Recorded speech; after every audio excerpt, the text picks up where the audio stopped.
Good evening, everyone, from the sunny and very humid state of Florida. I'm your host, Dr. BJ Brunious, and thank you so much for joining us tonight for our series premiere of We Make Florida Screen Share.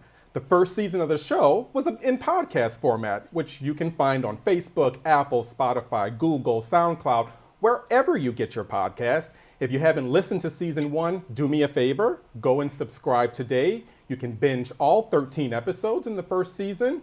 I spoke with both Republican and Democratic state representatives, congressional candidates, candidates for governor, and we had a few episodes on pop culture, because you know how I like to throw in a little mix, the fall of Roe v. Wade, and my guest on season one's finale of the podcast will be making his debut on the series premiere of Screen Share this evening.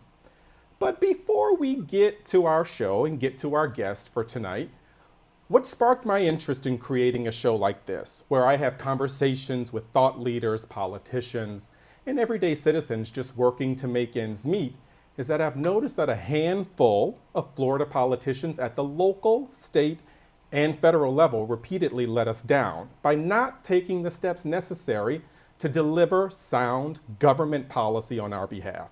In fact, instead of addressing our housing crisis, the interest rates, low wages, inflation, some politicians and the wealthy donors who fund them allow corporations to accumulate billions in wealth by refusing to pay us the true value of our work.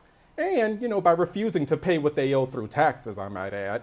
And I don't think it's too much to ask that a corporation that has done well in America does right by America, and to contribute what they owe, just like the rest of us, so we can have those well-funded schools, well-trained law enforcement, and safe communities where we can all thrive. So this live stream thing is very new for me, so hopefully it goes well. But in the world of communications, there's a phrase that says, if your words don't spread, your words don't work. And Floridians, like most Americans, are not sitting down to watch the 6 o'clock news like they used to. People are not really reading the newspaper either like they used to. Folks are getting their news from Facebook, Instagram, Twitter, TikTok, and now live streams like this one are the wave of the future. So a political party could develop the best message ever created, but if they rely on local 5 o'clock news anchors to deliver and distribute that message to voters, is that a recipe for success or disaster? Joining me now to talk about this and so much more is a guy who is not only new to this, but true to this. Wes Hodge, a legislative aide in Orange County and chairman of the Orange County Democratic Party. You can actually catch Wes and I on the season one finale of the We Make Florida podcast. Chairwoman of the Santa Rosa County Democratic Party, Sandy Smith. She also serves as a state committee woman for the Florida Democratic Party. Also with us is Daniel Henry, chairman of the Duval County Democrats, which covers the Jacksonville area, and a former DNC member. Terry Rizzo, and finally Terry Rizzo, former chair of the Florida Democratic Party, who now serves as the chairwoman of the Palm Beach County Democrats. Also a member of the Democratic National Committee. So, super panel, welcome to the show. Thank you. Thank you, BJ. We're Thanks, delighted BJ. to be here on Yeah, your premiere night. Thank you so much for taking the time. So I chose the four of you for the season premiere because you all not only represent the demographic diversity of the Democratic Party, but also the geographic diversity of the third most populous state in America. Sandy, she hails from the northwestern area of the Panhandle, and Daniel's from the northeastern corner of Florida. Wes is in Central Florida, Orlando area, and Terry is down in Southern Florida. So with that, Daniel, I'll start with you. Republicans have a lockdown on broadcast media with Fox News, talk radio, and they are very organized on social media. I mean, to see the precision in which the opposition knows how to use the social media algorithms in order to amplify messages which in some instances are quite harmful is flabbergasting to me. So what are your thoughts on ways Democrats can change or influence the media landscape across the state? No, that's a great question, BJ. I think one thing that Democrats have always fallen victim of is not being willing to go in every environment in order to speak our truth and what we stand for.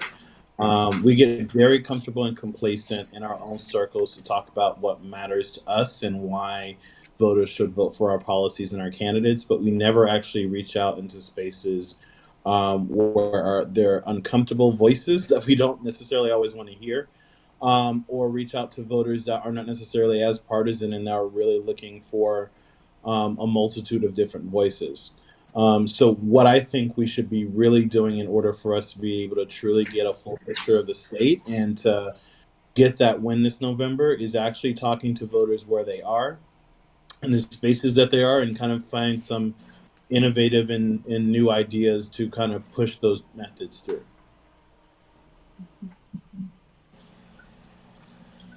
And let's turn to you, Sandy. When you're thinking about ways in which Democrats can utilize the tools that are available, frankly, to anybody, how do you think we can utilize those tools in order to further the messages and take advantage of that algorithm? I think we really need to, as Daniel said, find voters where they are. I think we need to determine who our consumers are, which are our voters, and develop our brand in such a way that it speaks to all of those voters in different ways. A lot of people don't read a newspaper anymore. Facebook is really now a place where mature people are, it seems, whether on TikTok or on Twitter or some of the other platforms. So I think we have to be more diverse in delivering our messages. We have to look at local markets and find ways to be in those local markets in ways to get that information out. And messaging in a way that people understand what we're about and understand our brand as a party. And Terry, you had the experience of leading the party at the state level. What were some of the things that you noticed were for challenges in the organization of the Democratic Party that you led? What were the challenges in really developing cohesive messaging that can actually be distributed to the masses so that they can consume it? That's part of it. Is you've hit the nail on the head. And I also want to just emphasize we have 72 days until the election now. And if we all work together collectively, Democrats and our partners, we can do it. Among the challenges in the state of Florida, of course, is the extreme diversity of the markets, the necessity to cover markets in all areas of the state, and getting the message to people in a cohesive and systemic way. I think it's incumbent on all of us. We have now a great ticket. The contrast couldn't be greater between our message and their message, and our ticket and their ticket. And we need to, all of us, collectively work together in every way possible. And that means using every, as both Daniel and Sandy said, in every way possible, using every mechanism from Facebook to TikTok to having many press conferences, if you will, and reaching out to our partners and having us all work together going forward. It's going to be imperative this year. And Wes, that's interesting because I was not aware of the different media markets throughout the state of Florida, but it totally makes sense given how large of a state we are and how diverse we are. What are some of the things in Central Florida that you find that work in terms of developing messaging and distributing it? We have Anna Escamani, who's in Central Florida, who's really good at using social media. What are the other things that you've noticed? Well, absolutely. I think, and I apologize for glitchy video. Clearly, Central Florida is under a Russian hack at the moment of some kind. But first, thanks for being back. What can save you, Wes? Yes, thank you. One of the big things for sure is being on social media. Our TikTok is very popular. Our Instagram, we're running a lot of Instagram ads right now. The other thing that is really important, and I just kind of stumbled into this through a judicial race we had, Spanish media, Spanish radio. And right now, I had to call out a judicial candidate because he was funding a gentleman that had a Facebook video blog, and he was calling Democrats socialists, pedophiles, groomers, murderers. So we've really got, it is literally the Wild West on messaging when it comes to Spanish media. So we have really got to work with our elected officials and get a foothold in there, because right now we are not countering that narrative. And so when we're looking at, areas of Orange and Osceola and Miami-Dade, where that Hispanic vote is essential for us to win. We've got to be present and really combating that message, because right now nobody's addressing it.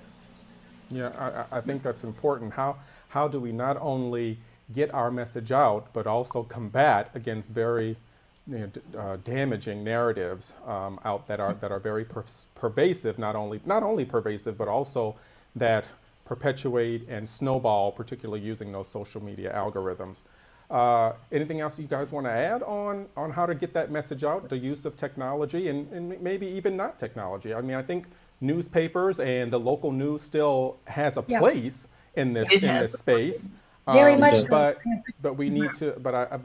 I think that we need to certainly add, not necessarily take away or eliminate old media, but just simply add to the plethora that we already consume. Would you all I think go ahead. I was going to say I agree with that, and also I think that we don't use radio much, even though a lot of our voters use radio, and investing in the right kind of radio messaging is helpful. Here in Northwest Florida, of course, our newspapers are all Republican newspapers. And so we have to really work at getting our messages out if we're using newspaper. We've even done billboards during election. We're planning to do some this year so that people can see some Democratic messaging, because they're up and down the main highway here. So I think we have to think completely out of the box on where and how we get those messages out. I would echo that, especially here in Northeast Florida. Wes I think Wes and Terry really touched on this. Florida is very unique. South Florida, Central Florida, Northeast Florida, Northwest Florida, the Panhandle, they're all in a sense different culturally and almost feel like different states when you kind of go through them. And their media markets are fairly unique. And I can speak directly, like in terms of Jacksonville. In order for you to be able to have a message penetrate, you really have to convey it in a way that the media here feels that it's not necessarily as partisan. It kind of falls into those kitchen table topics that they would have generally been covering stories on. But you find a way to kind of make that hit to prove your point. And making sure that statewide candidates know that when they're visiting areas of your state, I think makes it crucial for them to be able to really have their message conveyed, because otherwise they'll give the same stick that they may have done in Orlando or in Miami the day before, and it really doesn't necessarily fall in the same way. And if I may, BJ, let's also not forget texting. Let's also not forget texting. It gets a little overdone in some ways, but especially when it comes to educating voters about elections, about election sites, about who's on the ballot. Texting can be a really effective way to reach lots of people. Absolutely. Well, my super panel is going to stick around, and coming up, we're going to talk about the Democratic primary that just happened last Tuesday. Which side are you on? Americans who believe liberty and justice are for all? Or traitors inciting violence against our country and trying to take away our freedoms? Which side are you on? People who work for a living and care for our families? Or the Trump Republicans who block everything our families need? This November, it's time to show which side you're on. Vote for Democrats. FFPAC is responsible for the content of this ad. And we're back. So we're going to talk about the primary that just happened. Charlie Crist won the Democratic nomination for governor against Commissioner of Agriculture Nikki Fried, and he will face Ron DeSantis in November of 2022. I want to play some footage from the moments that transpired over the last week following the primary.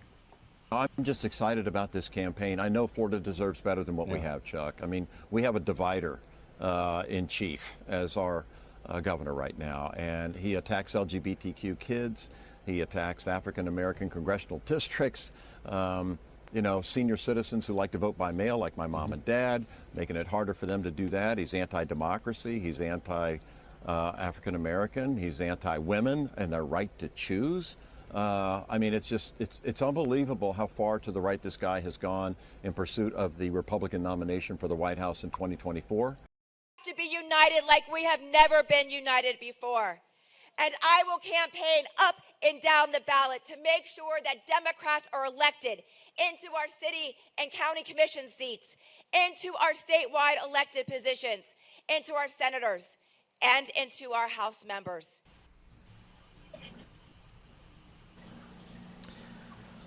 Ronald Dion DeSantis. I don't know why it's weird that his middle name is Dion. He certainly doesn't look like that. He looks like a Dion, any Dion that I know. But anyway, and I love when Michelle Rayner calls him Ronald on Twitter. It just gives me life. So Ron DeSantis barely squeaked out a victory in 2018, winning by less than 0.5% in a state with 30 million people. But, you know, homeboy governs as if he won this election in a landslide. So of all the candidates running this fall, I would venture to say he is the most vulnerable, not only because he won by the skin of his teeth in 2018, but because voters recognize that he is using the state of Florida to further his own personal ambitions of running for president. We know Ron DeSantis don't want to do anything in Florida. He's not interested in governing in Florida. The only thing he wants to do is use the state as a stepping stone for his own personal ambitions to be president. And what we've seen is that he cares more about Iowa caucus voters than Florida voters. So Terry, I'm going to go to you on this one because you recently attended the Unity rally down in South Florida. I saw videos from that and I saw that you were there. Looks like it was a really good event and I was proud to see it. Charlie Crist has won statewide before in the state of Florida. So Democrats have shown that they can nominate a winner, someone who's demonstrated that they can win the state. And how do you think he will defeat this very vulnerable incumbent in November? Thank you, BJ. Absolutely. We've got a race on our hands and the tide is turning. And I think we all can feel it from the national level on down to Florida. And as you said, I attended the Unity rally on Thursday in Broward County, and everybody was absolutely united in our resolve to go forward. The contrast between the dark, decisive, divisive dictator wannabe, Ron Dion DeSantis, as you said, who's creating the election police, who's firing school board members and state attorneys who don't agree with them, and the Democratic ticket led by Charlie Crist, emphasizing hope and help and fighting for freedoms couldn't be greater. And I think everybody is united. Charlie Crist has won before. He has a sense of optimism, and the tide nationally and in the state of Florida is turning. And I'll go to you, Wes, next on this one. Particularly when we're thinking about how to put out a strategy where a candidate, given in the previous segment where we talked about the diversity of the state, what are your thoughts on how we can move Charlie Crist forward so that he can be victorious in November again? Well, I mean, first of all, if you're not a straight white man, the governor has done something to attack you. From the Stop Woke Act to the loud music law now that we have in effect, the anti-riot bill, don't say gay, obviously, the attack on our trans athletes. He has set the table for us to build the coalition that we need to defeat him. We have got to get our people together. And I know it almost has become a cliche, this is the most important election of your lifetime. And unfortunately, every year it gets it gets worse. And it's true every time we say it because it just gets that much further down the barrel, But we've really got to show people exactly what's on the line right now and exactly how Democrats can make a difference. And we're going to talk about it a little bit later. But at the local level, we're seeing what Democrats in office can do. We're seeing at the national level what Democrats in office can do. And after 24 years of Republican control in Florida, it's time for us to take our state back and actually have a Florida government that works for all Floridians. And Sandy, I think this is very important because historically, what we've noticed is that sometimes the panhandle is kind of left out of the Yeah. narrative, left out of the story, left out of electoral politics as a whole. We've seen changes in that. When Andrew Gillum ran, he was, I think, because he was from Tallahassee and from the Panhandle, that sort of helped a lot. We've seen other candidates. Nikki Fried came to the Panhandle. Val Demings has come to the Panhandle. So we're starting to see candidates now realizing that, you know, that true from the Panhandle to the Keys doesn't just need to be a phrase. It actually needs to be, you got to walk the walk, and if you're going to talk the talk. So what do you think is important, particularly for candidates that are running for statewide office, to know about the Panhandle and why they shouldn't forget about the Panhandle? Well, I think you're right, BJ. The Panhandle can bring votes, and I think people discount the votes that we can bring from the Panhandle. When we see a candidate come to our area and really listen and really talk to us about their platform and understand the issues in the Panhandle, then they will get votes here. Andrew won in the Panhandle because he spent time here, he listened here, and we have voters that really are wanting to really work with the Democratic Party, wanting us to win. To recognize in a rural county that this election is very important for us. We don't have a lot of the industries that some of the larger cities have. So whoever is in the governor's office, in the legislature, in the Senate, really needs to understand that we do make the difference in whether you can win or lose here in the Panhandle. So when we are looking at who's really a good candidate for us, that means you're going to come here, you're going to listen to us, and you're going to hear what we need, and you're going to talk to us about your platform. I think that Charlie Crist is a great candidate. I'm looking forward to him coming up here and spending some more time with us. And I think in order for us to get over the line, we're going to have to pull every voter forward for this election. And the one segment that's really important to winning in November, of course, is the African American community, because we have been consistently loyal to the Democratic Party. And the Democratic Party and the candidates has got to put value on our community in order to also win. A lot of people in the community, and especially young people, young Black men especially, don't feel that their vote counts, that nothing is going to change. So a candidate can get a lot more votes up here if they come and hear and speak to people in a way that the people feel like they're sincere. But we need to really pull together and get the African American community out if anyone is going to win in Florida. And Dan, I'm going to come to you real quick. They're telling me in my ear that I have to go to break, but I'm going to come to you real quickly because I have some, not necessarily family, but friends of family who live in Jacksonville, and what they routinely tell me is that think of Jacksonville as southern Georgia, not as really a Florida. And so I don't know if that rings true. I haven't spent much time in Jacksonville, but I want to know what do you think about that? And if that is the case, how does a candidate who's running statewide appeal to an area that that really maybe looks more like southern Georgia than Florida? Tell your friend we're slowly changing.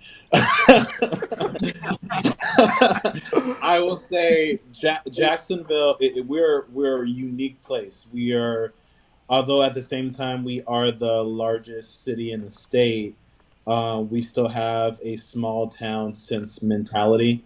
We're Southern, but we're definitely the youngest of the big four.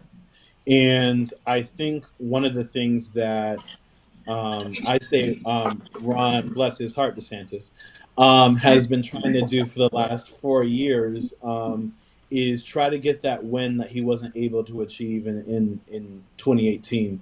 Jacksonville, for its history, has been the one major city in the state that Republicans have been able to count on to be able to say, hey, we like big business.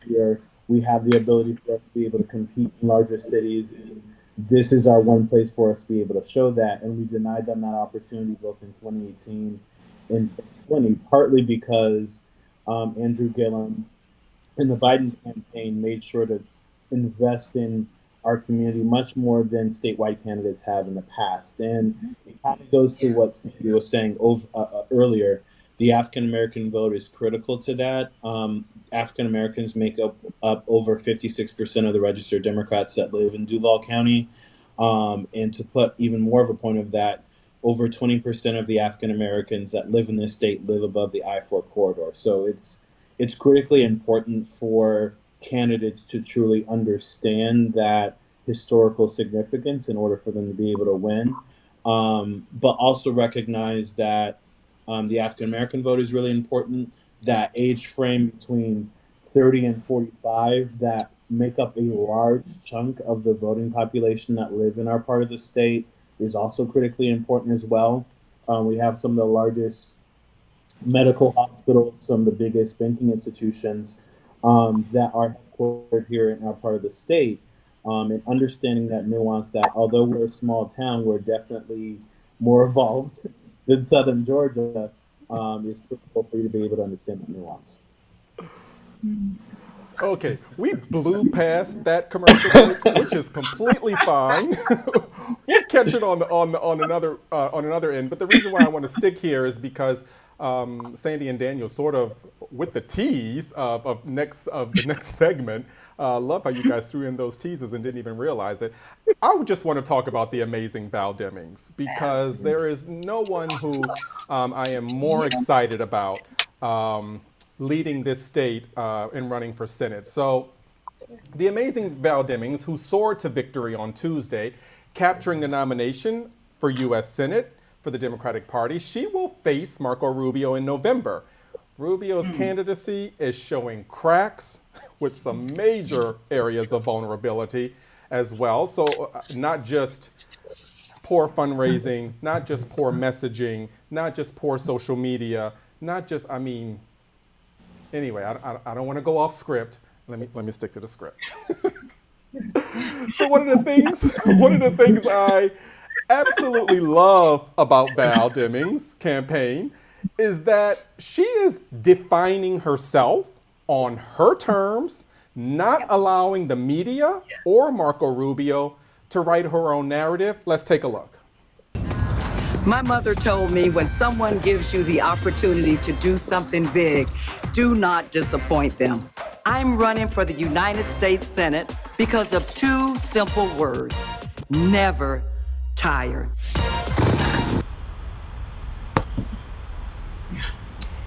So Rubio's entire game plan has been thrown for a loop because homeboy thought that he was gonna win this election by repeating socialist as many times in one sentence as he possibly could.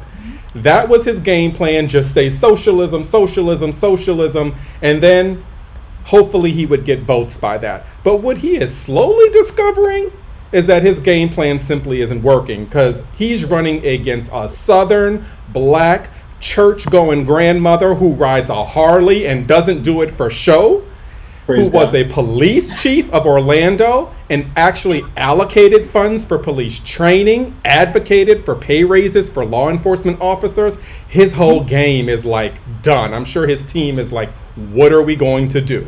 So Wes, I'm gonna come to you with this because Val Demings can't. What do you think Val Demings' candidacy means, particularly for the citizens of Orange County, because this is your hometown girl. She represents parts of Orlando. So what do you think her candidacy means for Democrats across the state as well as in Orlando? Well, first, it really struck me when you said a motorcycle riding grandma, because the last word that I associate with Val Demings is grandma, because she is always on the go. She is always out there. We have a very special relationship with the Demings family. The mayor is her husband, Mayor Jerry Demings, and we've been so proud of Congresswoman Demings for so long. And what you said about she's great and the ability to speak, I always dread when Val Demings speaks because I have to speak after that. And she will motivate and move a room. She will have them eating out of her hand. We've known for a long time that she is exactly who Floridians need fighting for us up in Washington, D.C. It's time that we stop having this empty suit of Marco Rubio, who literally does nothing. And we have a congresswoman who has proven she will hold leadership accountable. She'll hold the president accountable. She will fight for the everyday Floridian. She will fight for us. And I'm just so happy to see that she is getting the attention and the spotlight that she has so well earned. And Sandy, I'm going to pitch it to you next. I think it's you and I think we've both seen Val speak not only in person, but obviously on TV as well. And I agree with Wes. She is, I wonder if her side hustle is motivational speaking, because she has a way, she has a way to get you to believe in the impossible, which I think is very important, because what people always say, the narrative is don't put your hopes in Florida. You can just count Florida out. And so for her to be able to create what is imaginable and make what's impossible possible just through her words, I think is like butter, right? So what does her candidacy and her being nominated to represent us on the U.S. As a statewide candidate for U.S. Senate mean for you? Well, first of all, it means to me that a sister is running, and I am very happy that she is. Not just because she is an African American woman, because she's an intelligent woman, she's a smart woman, she knows how to navigate through social, economic, cultural communities successfully, and she believes in what's right. Marco Rubio, I have lived in the Panhandle since I moved here 7 years. Marco Rubio has never come to this area. Val has been here several times, but I think also that she's proven herself. She's a proven person. When you look at what she did in the legislature in Washington, the work that she's done locally, nationally, the kinds of things that she wants to see in law, and also the changes in our community, she's the right candidate. She has everything that you would be looking for in an ideal candidate, and she has it. And I think that she can win this thing. Certainly, we're behind her, and a lot of the women are behind her, but also men too, because she really is. She doesn't trade on her femininity; she trades on her intelligence and her smarts and her experience. And I think that's wonderful. I think she can beat Rubio because she is bringing the right message. It's a message of unity, diversity, inclusiveness, and freedom for people, and not about taking away our rights and keeping the same old thing going all the time.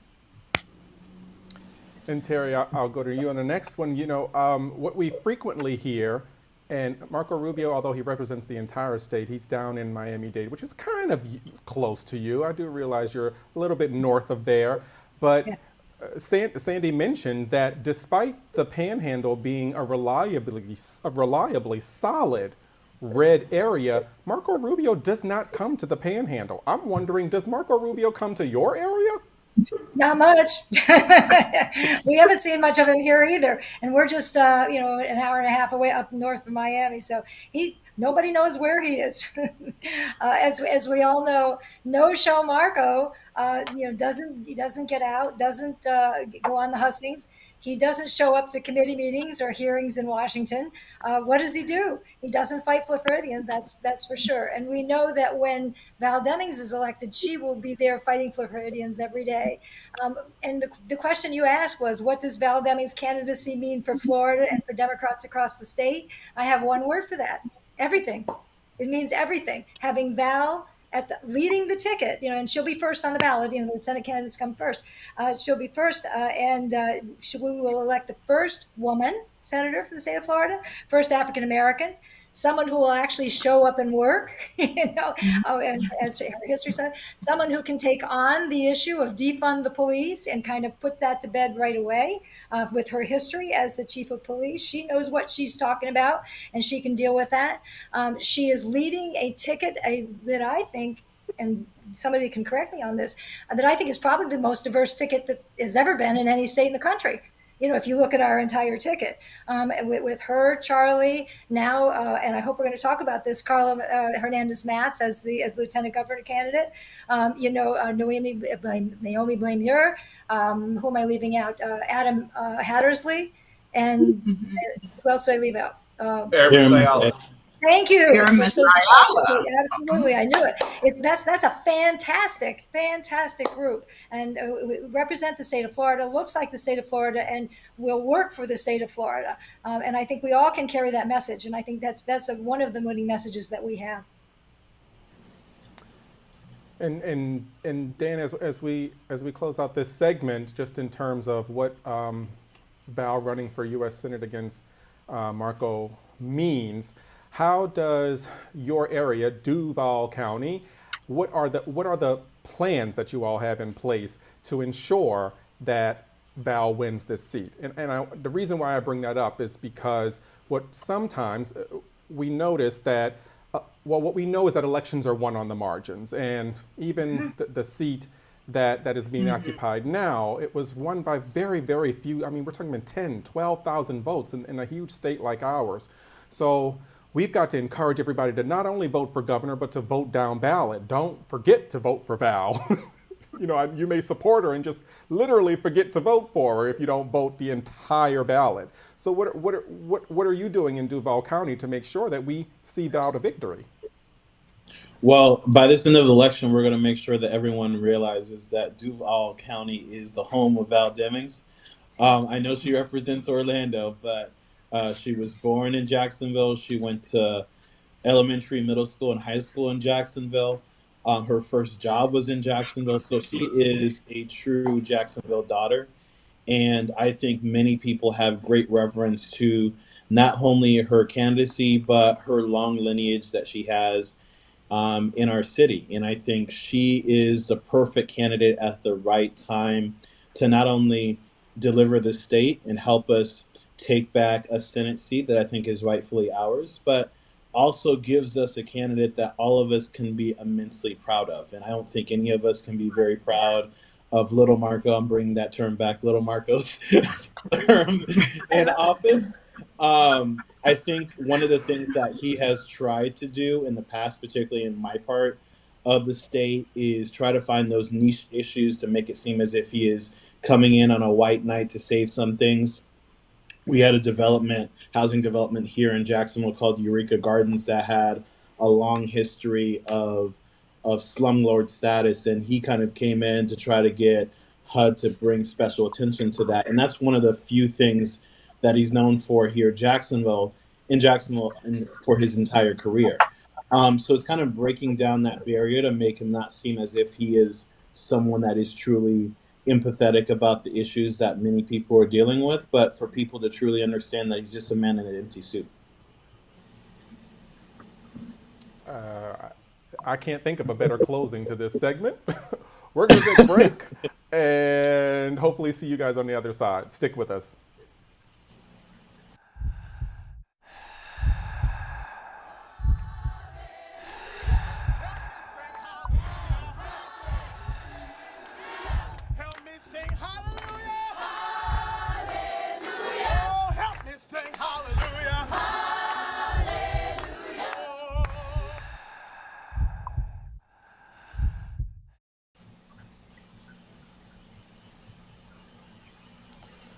No matter what we look like, what your zip code is, how much money you make, whether you're black, white, Cuban, Asian, working families deserve a safe and comfortable place to call home. But today, we've got a handful of politicians stoking culture wars, turning us against our neighbors, hoping we'll look the other way while they hand kickbacks to their wealthy developer donors.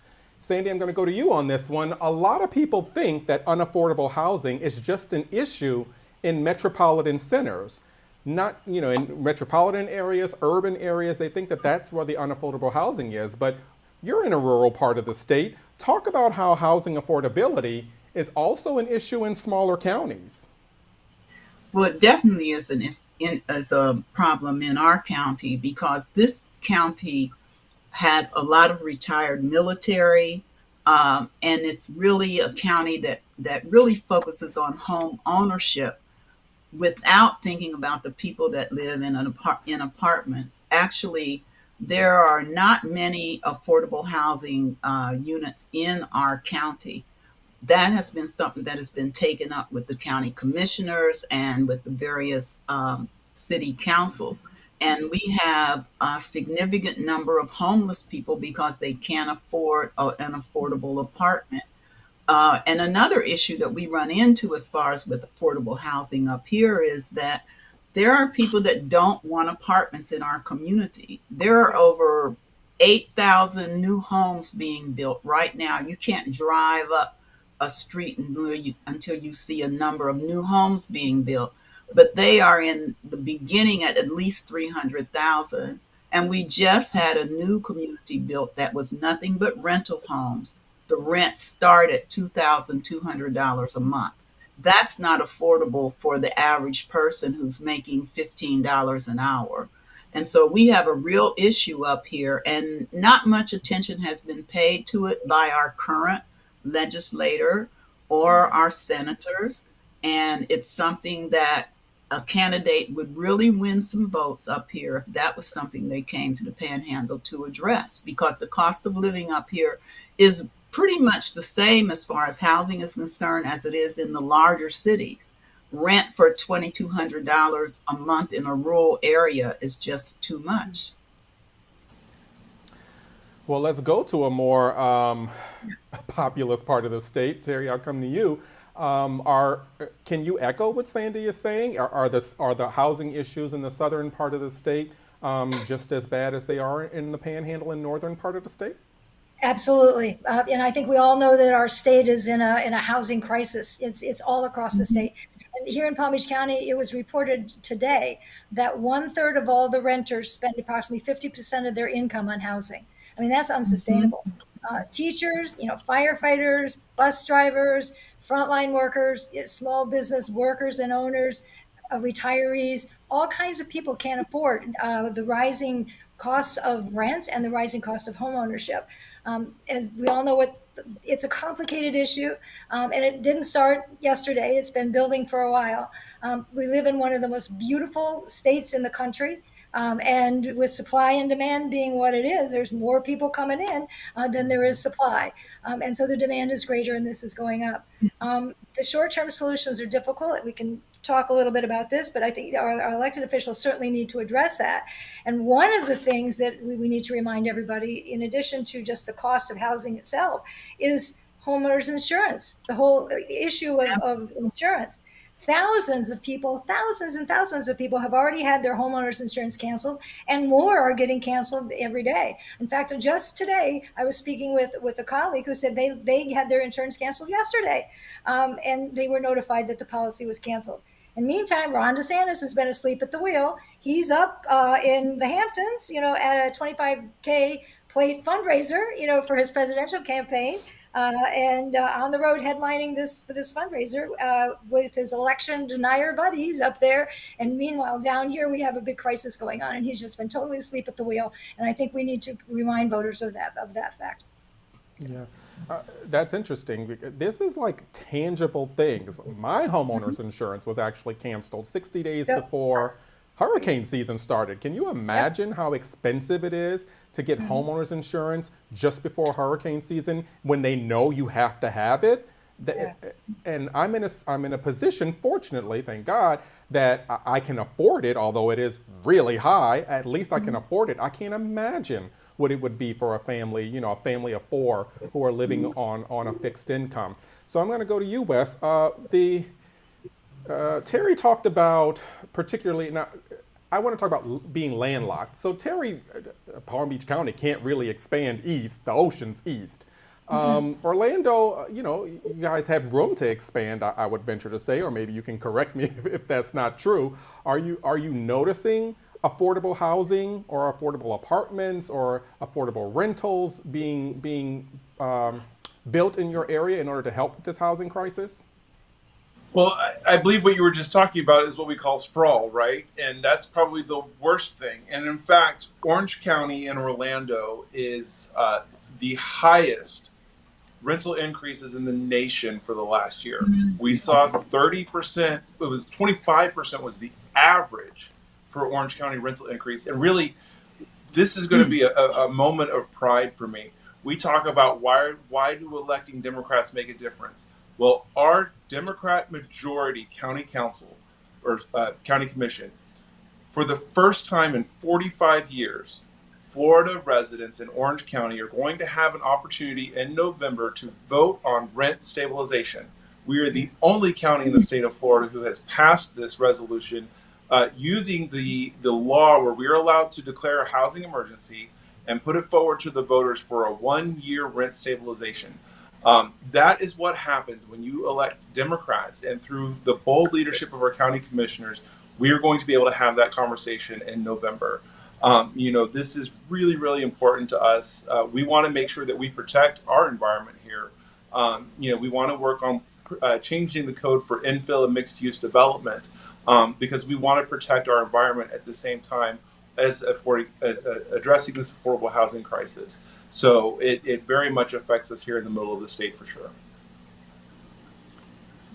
And Daniel, we'll come to you to close out this segment in terms of what are you seeing in the northeastern corner? Are you just seeing just as Sandy, Terry, and Wes have described? Is the situation even more dire?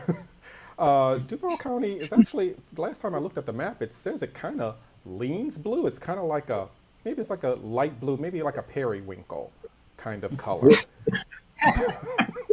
Periwinkle. I love it. Does the periwinkle color translate into good, solid policy? Answer is no. Our entire local government is controlled, unfortunately, by Republicans. They've had a stranglehold of it for the last 20 years. And what we're particularly seeing here is, although Jacksonville has a large percentage of undeveloped land, our city council, which is our county commission, has not done very good urban planning when it comes to how developers are able to come into our county and actually truly develop it.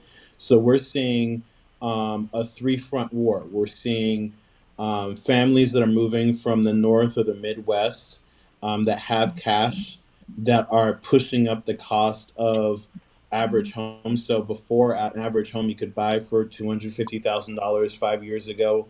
Now you have to spend $350,000 plus in order for you to be able to get something. You're seeing large-scale hedge funds buying developments, buying homes, turning them into a new rental market where they're charging $2,000 plus for them. And you're seeing the sheer unaffordability of people that live here, that grew up here, to truly appreciate and have that American dream of home ownership. So you have a large population of people that are slowly getting priced out. We've definitely seen probably more intense cases in Central Florida, but we're slowly getting to that same point here in Northeast Florida as well.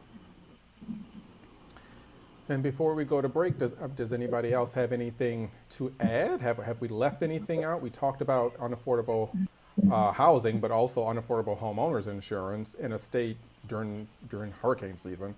Did I leave anything out that you all want to add? Yeah, BJ, I just wanted to add also, I mean, the solutions aren't going to come overnight. It's going to take, long-term work. Our county commission also we have a bond issue on the ballot that will be on the ballot this November in Palm Beach County.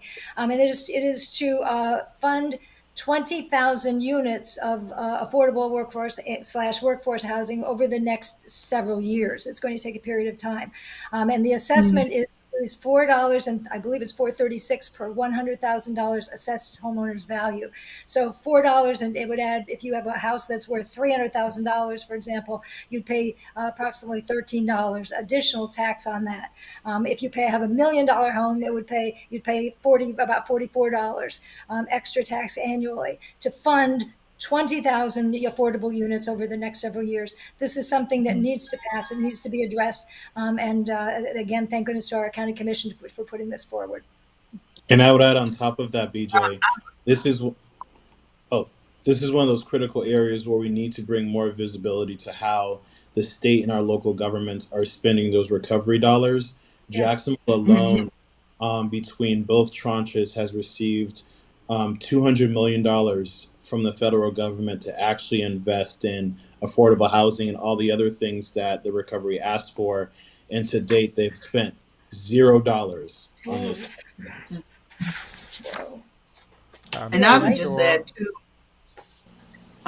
senior housing is a real issue also. Yeah. We have a number of seniors that need housing, and we have a couple of senior housing communities here in Santa Rosa, but a lot of them are more of the assisted living type, which is out of the range of a lot of the average seniors as far as housing is concerned also. All right, coming up, we're going to talk education. Stay with us.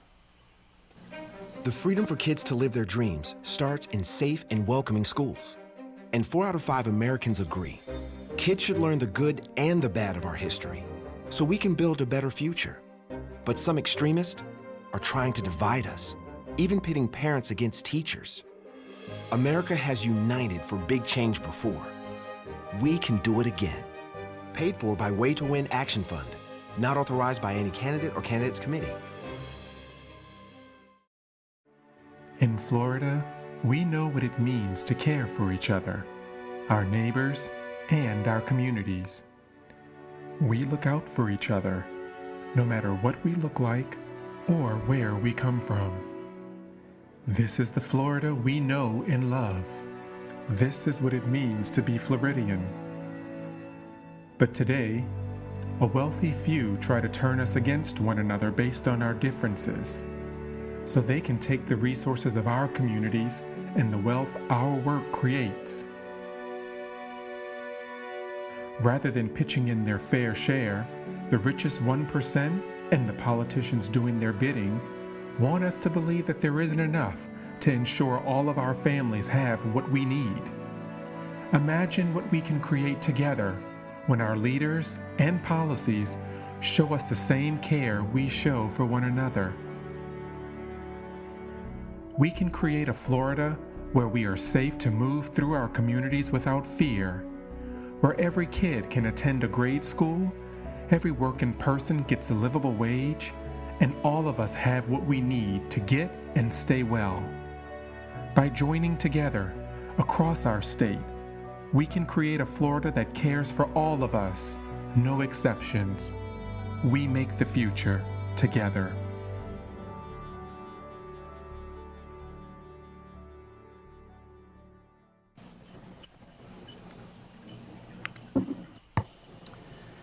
And we're back. So that last ad you just saw, actually I shot all the footage from that ad. I did the voiceover for it. Got a little bit of help with the script, but hopefully that appeals to people to get people to make a different choice than what they're accustomed to doing, particularly electorally. So we're going to get into education. School is a place where childhood happens. You know, when you think about it, you spend more time of your waking hours in school as a kid than you actually do with your parents. School is a place where children of different places, of different races, economic backgrounds, learn from the past, hopefully, make sense of the present so that they can be really prepared for the future.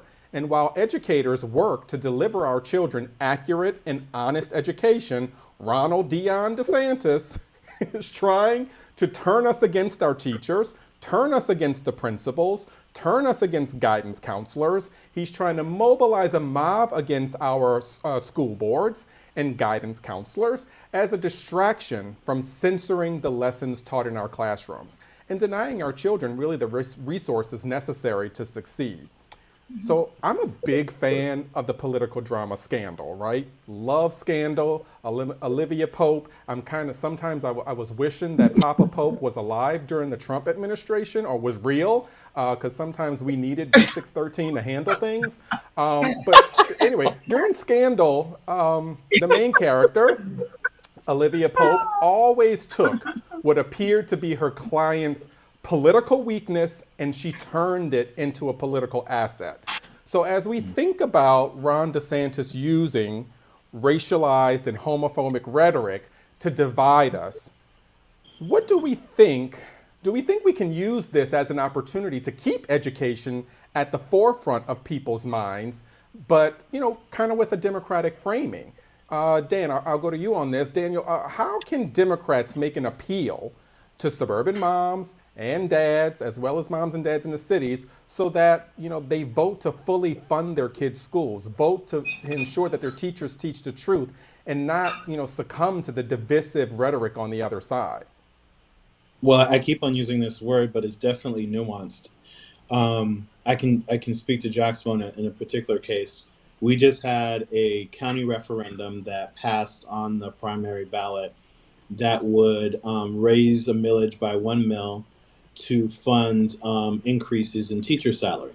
That passed with over 54% because people recognized that paying teachers what they were worth and ensuring that we are able to compete in the marketplace to actually find teachers for over 300 empty positions was critically important in order for our community to succeed. And that crosses both political spectrums.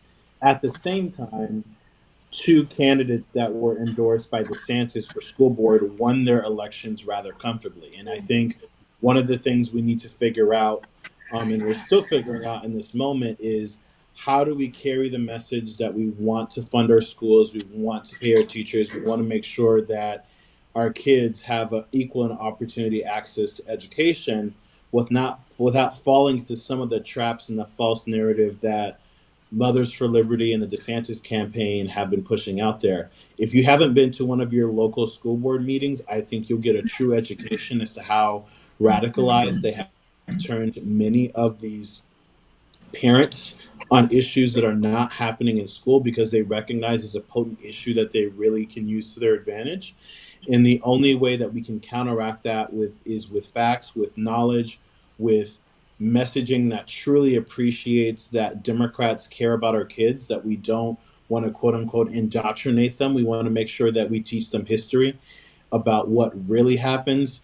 No sugarcoat, no whitewashing, and deliver it in a way that truly appreciates the nuance of our own communities. And until we're able to do that, DeSantis is going to be able to kind of drive through this kind of narrative that kind of feeds on some of the fears that many of these parents have been conditioned to feel in the last couple decades. And we certainly love when dogs make an appearance on the show, even if it's their bark. Sandy, I'll come to you next because your profession is in the education space. So you have a wealth of knowledge in this area about the importance of having robust schools that are obviously well funded and having teachers not indoctrinate but actually just teach history. Go figure. What are your thoughts on how we can use Ron DeSantis putting education in the forefront and sort of brand hijack, for lack of a better word, just hijack the issue from him with our framing? Well, I agree with what Daniel just said about framing the message that we're here to teach true education. The teachers are really under stress because of what DeSantis has done. Of course, at the beginning of the year, everyone has to go through signing off on various agreements at the beginning of the year. And all of us had to sign off on that we will only teach what's in the book. We will not impart our personal opinions, a whole slew of statements that basically are muzzling the teachers and their ability to actually teach the facts that are in the books. And I think we have to get a message through that helps parents understand the importance of having a realistic education for their children. You can't have children coming to school and you're holding back certain information. We are seeing books being taken out of the libraries, stacks of books that are over in the workroom now because their parents are saying they want them out of the library because it's, I don't know, one book, it said something about pedophilia. So parents called in and now the books are out of the library. We are seeing that at school now.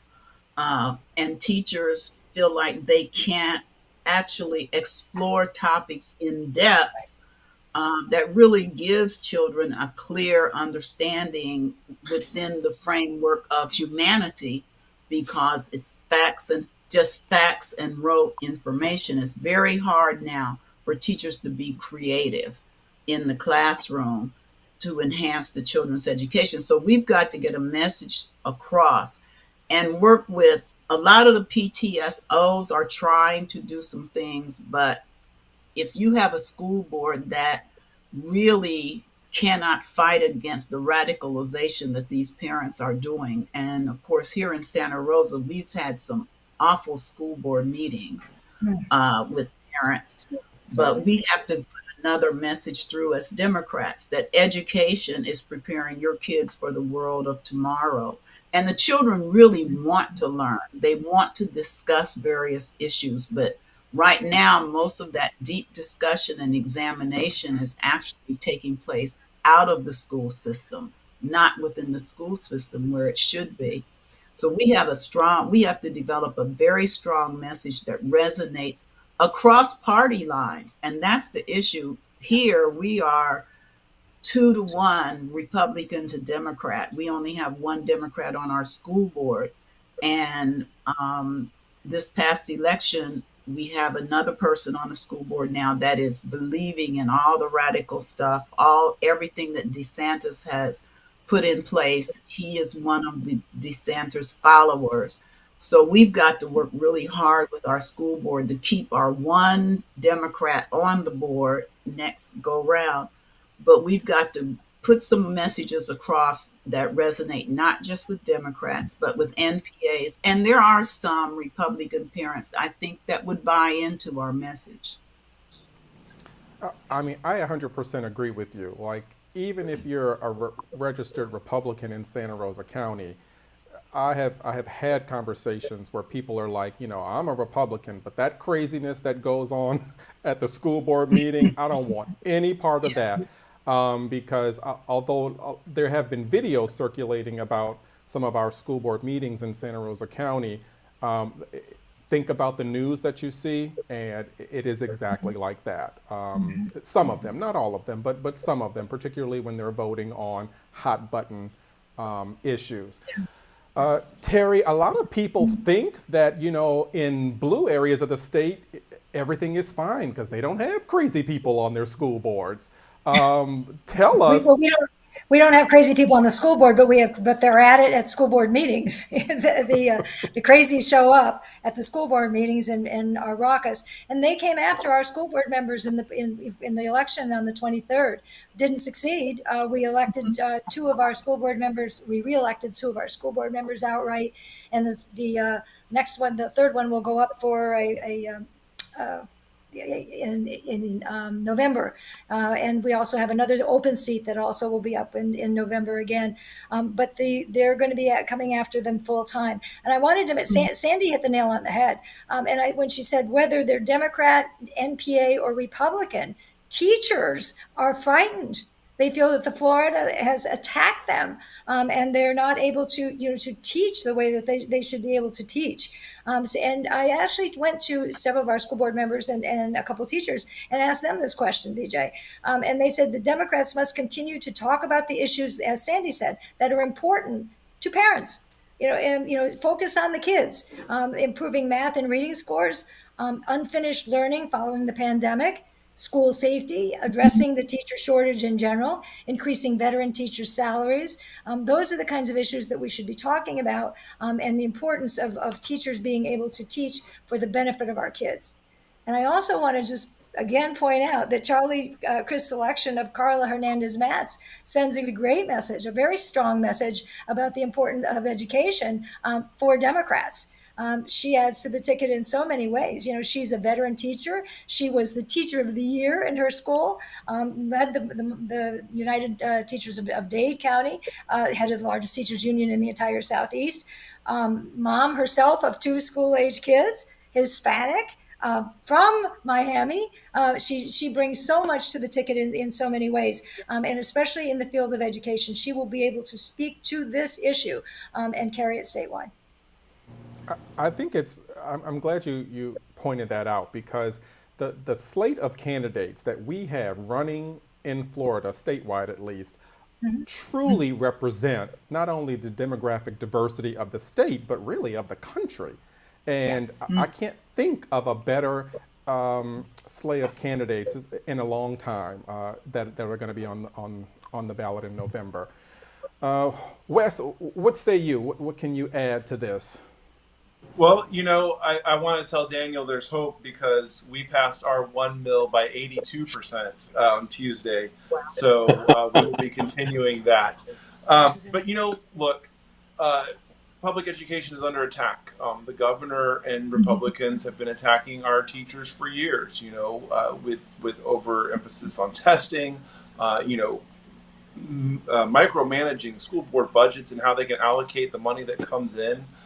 You know, there's a reason we started this school year with 9,000 teacher openings in the state of Florida, because teaching is so toxic. It's not worth the money, the penance that we pay these teachers.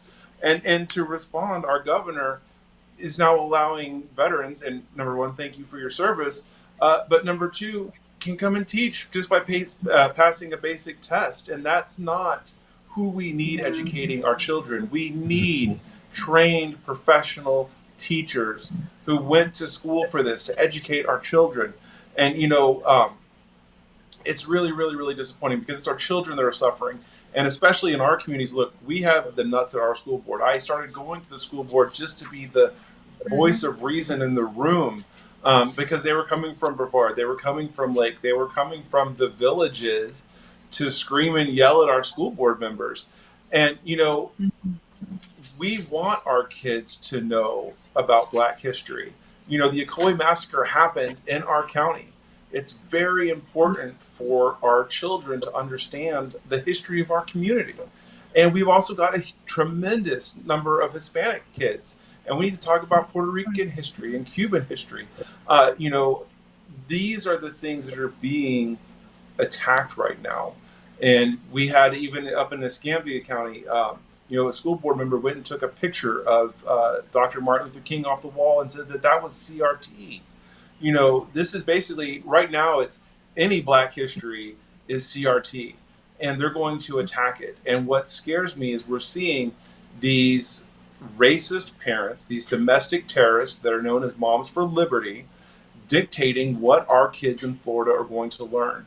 And we have got to reach out to our parents and say, listen, our children's public education is at stake, and we have got to do everything we can to send a message that we've got to get these sane and reasonable school board members on the board, but also a governor and a legislature and an attorney general who will support them and push back on all of these horrible laws. All right, thanks for closing us out on that. I did not have an opportunity to be able to bring comments on the screen. I didn't figure that how to do that beforehand, but there have been a lot of comments. People are actually quite shocked on how great this panel is. What y'all think I was going to bring on? Some like, Hey, I think like I brought on. They're like, oh my God, this panel is so good. Wes, apparently, Wes is doing really well with the ladies. Go figure. They're in for a very rude awakening. So we're going to go with this last question, and what we'll do is obviously Sandy and Daniel, if you want to take a break for the ancestors' unpaid labor that was stolen from them on this question, you can, because I'm going to go directly to Terry and Wes on this, Okay. because this is a difficult question. Let me bring you guys up. Okay, so this question goes to you two. And the reason why I wanted to bring this up is because what we routinely see is that we're frequently told Democrats need to reach out to black voters, reach out to Hispanic voters, reach out to voters of color in particular. But you know, when we look at electoral outcomes and electoral turnout, we routinely see that, you know, black voters turn out 89, 90+%, particularly black women, for Democrats. Where the Democratic Party is actually struggling is white voters. And so, you know, we hear about the 53% that voted for Trump and then 55% nationally when he ran for re-election. That numbers are kind of similar for Florida in the number of white women who turned out for Republicans, and a lot of them who are now upset now that we've got, you know, Roe being overturned. So what is a message that we can do that will appeal to white voters, white people? Terry, I'll let you start. Well, BJ, and thank you, BJ. And but I think it's important to remember that of that 53%, approximately 40% of them are Republicans of the white voters. So that's going to heavily skew the white vote toward toward the Republicans to begin with. So it's important to keep that in mind. We need to win the NPAs. We need to win intelligent Republicans, especially on the issues, and of course, get out our Democratic votes. There are a lot of us around too, a lot of white Democratic men, women, and men too, and we all need to get out and vote. And I think whether you're black, white, green, blue, brown, whatever it is, pink, the contrast in this election could not be clearer at all. We've talked about this at length, the difference between the divisive Republican agenda and the Democratic agenda that is optimistic and will work for Floridians. And I think we all need to carry that message to every voter and emphasize the Democrats' educational principles on Roe v. Wade, on immigration, on everything that we have, all of our various stands, and make sure that the voters understand the difference between Democrats and Republicans. And the good news, as I said, to continually and forcefully contrast what I call the dark dictatorial agenda replacing Floridians with the Democrats fighting for freedoms. What say you, Wes? I think you're 100% right, Terry. You know, the message of freedom. You know, we're not talking about abortion. We're talking about women to have the right of freedom over their own body. You know, like when you put it into those terms, you can 100% reach those people that are in the middle. We have got to talk about things like access to health care. You know, that is not just a minority issue. That affects a lot of everybody across the board, honestly. Also, affordable housing. We seem to think for some reason that affordable housing is only a poor issue or only a persons of color issue. You know, during our work with this rent stabilization, we've had people come to us and say, look, I make $120,000 a year. By the time I pay my student loans, I don't have money for housing. You know, which, by the way, the Biden administration is now helping you to work on your student loan debt. But, you know, our community here, Orange County, is a third Hispanic, a third African American, and a third white. So we are a very diverse community.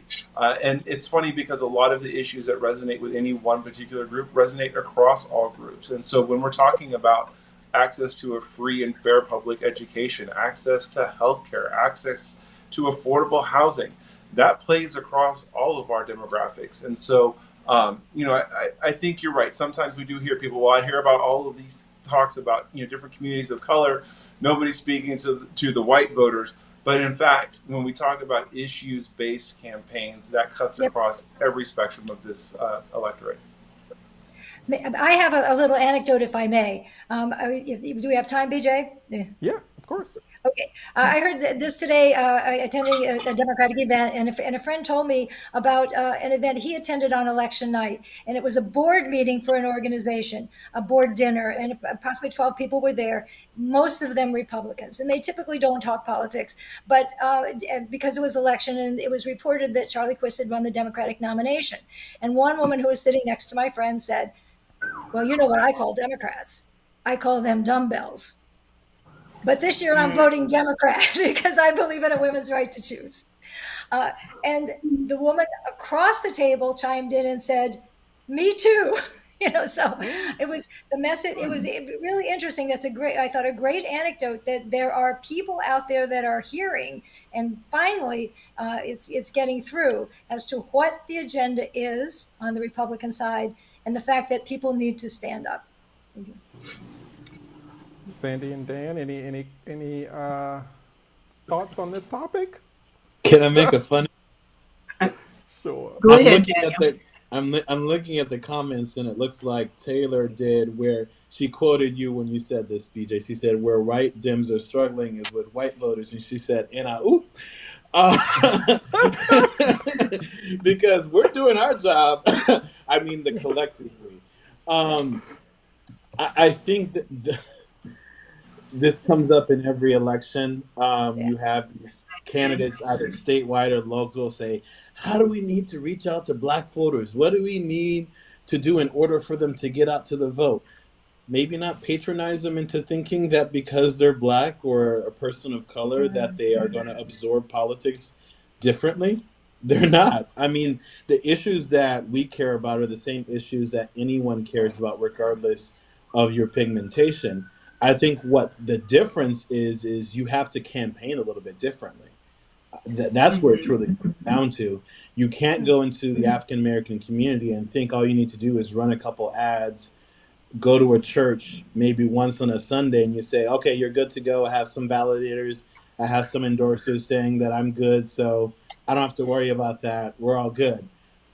It's truly taking the time to not only show your face, make sure that you respect those elders that are going to be your diehard voters, that really are your validators, that really are going to be convincing their kids, their grandparents, their nieces and nephews to go out and vote. That's where you truly make that difference. And unless you don't understand that, then everything's going to be surface level, and you're not going to get that penetration that you need. And to add on top of that, recognize that just because you're a person of color and just because you're Black doesn't mean that message is going to flow through if you're young, old, male, female. It's that message comes at them in different ways. The message that you give to someone that's me, I'm Black, I'm 30, is going to be completely different than someone that may be retired, that may have a true appreciation as to why voting is important, that may not necessarily look at political parties in a kind of abstract kind of way. That's the thing that I think a lot of times candidates and campaigns really fall for. And I Sandy, any agree with closing thoughts Daniel on this topic? 100%. Yes, Daniel hit the nail on the head. You really need to think about that the Black community is not a monolith. We are so different in many ways with different beliefs and different attitudes. He's right about the age differences. I'm of that generation where to not vote was like blasphemy. I mean, please, you will vote, and you start with when you're 18, you go automatically, you're registered and you go to vote. As each generation has come along, families are still reminding children why voting is so important for us because we didn't have the vote. But like Daniel said, different message for different components of the community, different age groups, even different economic groups.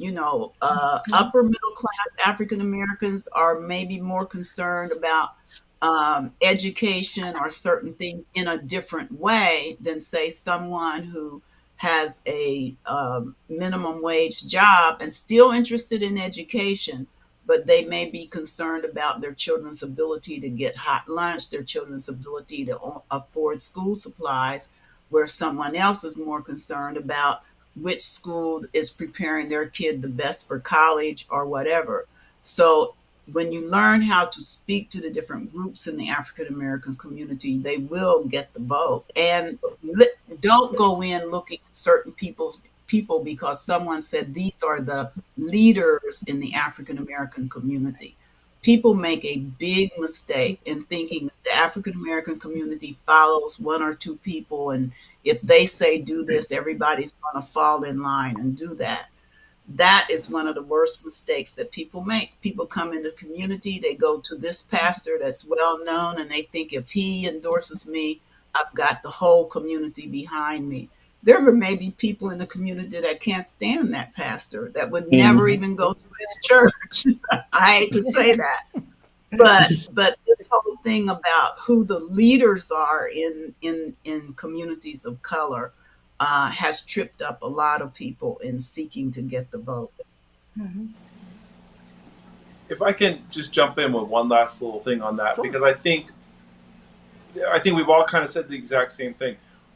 As a party, we have got to stop putting people in buckets. Black voters are this way, Hispanic voters are that way, women are voting this way. Voters will tell you what's important to them. We have done a horrible job listening to them. We have tried to put messaging for one group and then just shove it down their throat. We have got to do a much better job of micro-targeting, micro-messaging, and listening to the community and to the voters and let them tell us what the issue is, because no one group is monolithic, period. That's a great point, Wes. That's absolutely, all of you have made wonderful points on that. And I would just like again to repeat what all of us have said in different ways also, is it is incumbent on all of us on the screen, all of you who are watching, everybody to get the message out. We all need to work together and do everything we can in every avenue possible to get the message out this year, because the stakes have never been higher. And we all know that, and it's critical that we get our Democrats elected. All right. Well, that's going to do it for us. We got through the first live stream, guys. Yay! Wow. So, Fantastic. again, if you want to continue to see content like this, make sure that you subscribe to the podcast as well as to the We Make Florida live stream. Set your notification bell. If you want to see more content like this, tell us what you liked, tell us what you didn't like, because this show is for all of you, the viewers. We're doing it for you. We're not doing it for ourselves. So again, we had a lot of hiccups, and I think Russia's interfering now, so we're going to sign off shortly and call it a day. So take care, you, guys. everybody. Thank you. Thank you, VJ. Good night. Good night.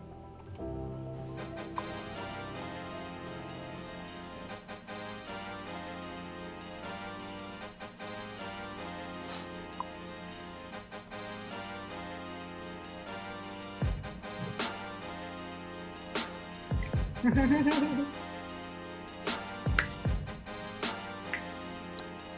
see. Oh my God, I just realized how to bring up comments. Ah, Let's see. where do you see the comments? Taylor says, I would love more shows. So hopefully we're going to do that. Okay, next time. We'll get it next time. We'll get it next time. Armor Evans says, I like this. Well, we like you too.